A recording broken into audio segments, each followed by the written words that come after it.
Is that your impression? Mike Wallace, Ayn Rand, 225, gas bar. I've practiced it all my life.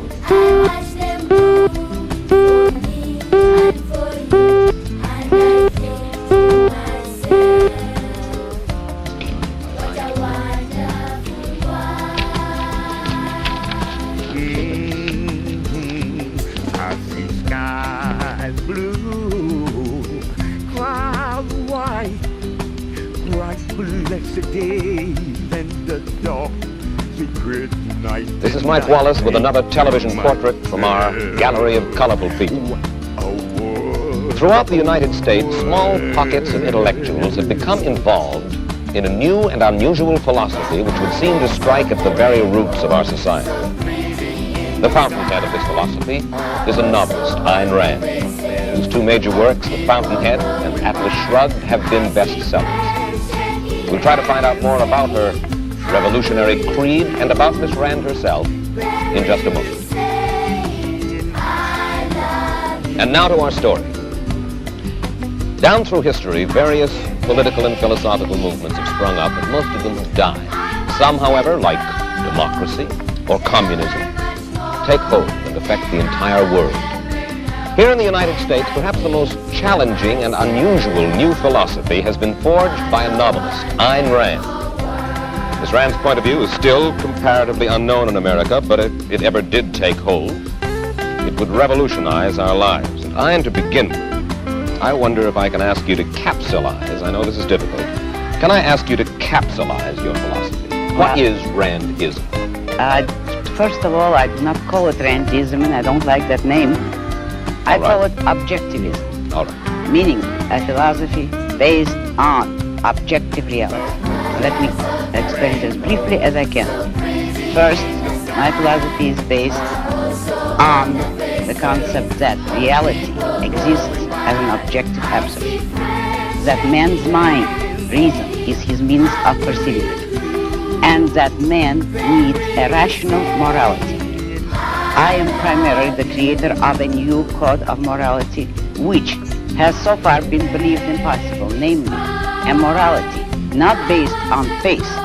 On faith? Not on faith, not on arbitrary whim, not on emotion, not on arbitrary edict, mystical or social, but on reason, a morality which can be proved by means of logic, which can be demonstrated to be true and necessary. All right, all right. Now, may I define what my morality is? All right. Because this is merely an introduction. My morality is based on man's life as a standard of value. And since man's mind is his basic means of survival, I hold that if man wants to live on earth and to live as a human being, he has to hold reason as an absolute, by which I mean that he has to hold reason as his only guide to action, and that he must live by the independent judgment of his own mind, that his highest moral purpose is the achievement of his own happiness, and that he must not force other people nor accept their right to force him, that each man must live as an end in himself and follow his own rational self-interest. May I interrupt now? You may. Because you put this philosophy to work in your novel Atlas Shrugged. That's right. You demonstrate it in human terms in your novel Atlas Shrugged. And let me start by quoting from a review of this novel Atlas Shrugged that appeared in Newsweek. It said that you are out to destroy almost every edifice in the contemporary American way of life. Our Judeo-Christian religion, our modified government-regulated capitalism, our rule by the majority will. Other reviews have said that you scorn churches and the concept of God. Are these accurate criticisms? Yes, I agree with the facts, but not the estimate of this criticism. Namely, if I am challenging the base of all these institutions, I'm challenging the moral code of altruism, the precept that man's moral duty is to live for others, that man must sacrifice himself to others, which is the present the immorality. What do you mean by sacrifice himself for others? This now One we're moment. getting to the point. One moment. Since I'm challenging the base, I necessarily would challenge the institutions, you name it, which are a result of that morality. All right. And now what is self-sacrifice? Yes, what is self-sacrifice? You say that you do not like the altruism by which we live. You like a certain kind of Ayn Randist selfishness. I would say that I don't like is too weak a word. I consider it evil. And self-sacrifice is the precept that man needs to serve others in order to justify his existence. That his moral duty is to serve others. That is what most people believe. Well, yes, we're taught to feel concern for our fellow man, to feel responsible for his welfare, to feel that we are, as religious people might put it, children under God and responsible one for the other. Now, why do you rebel? What's wrong with this philosophy? But that is what, in fact, makes man a sacrificial animal. That man must work for others, concern himself with others, or be responsible for them. That is the role of a sacrificial object. I say that man is entitled to his own happiness and that he must achieve it himself, but that he cannot demand that others give up their lives to make him happy. And nor should he wish to sacrifice himself for the happiness of others. I hold that man should have self-esteem.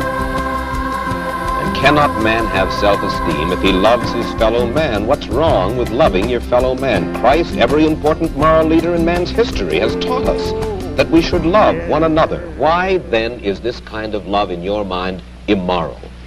It is immoral if it is a love placed above oneself. It is more than immoral, it's impossible.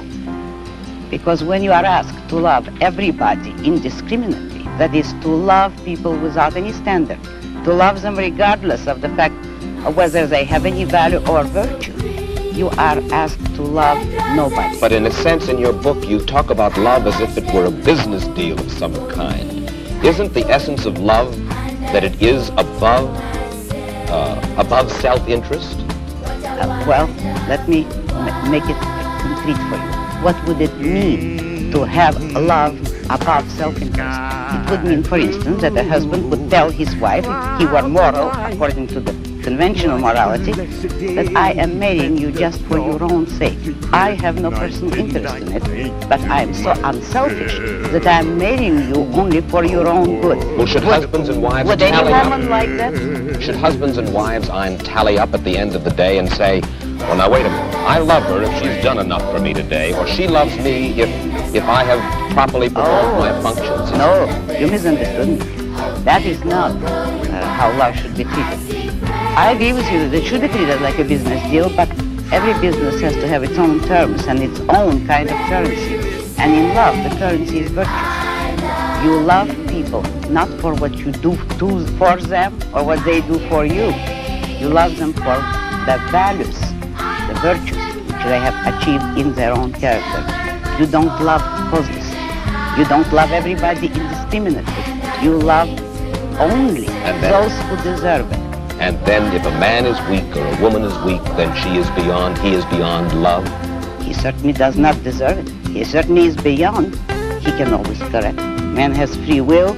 If a man wants love, he should correct his weaknesses or his flaws, and he may deserve it. But he cannot expect the unearned, neither in love nor in money, neither in matter nor spirit. You have lived in our world and you recognize the fallibility of human beings. There are very few of us then in this world, by your standards, who are worthy of love. Unfortunately, yes, very few. But it is open to everybody to make themselves worthy of it, and that is all that my morality offers them. If they will a way to make themselves worthy of love, although that's not the primary motive. Let's move ahead.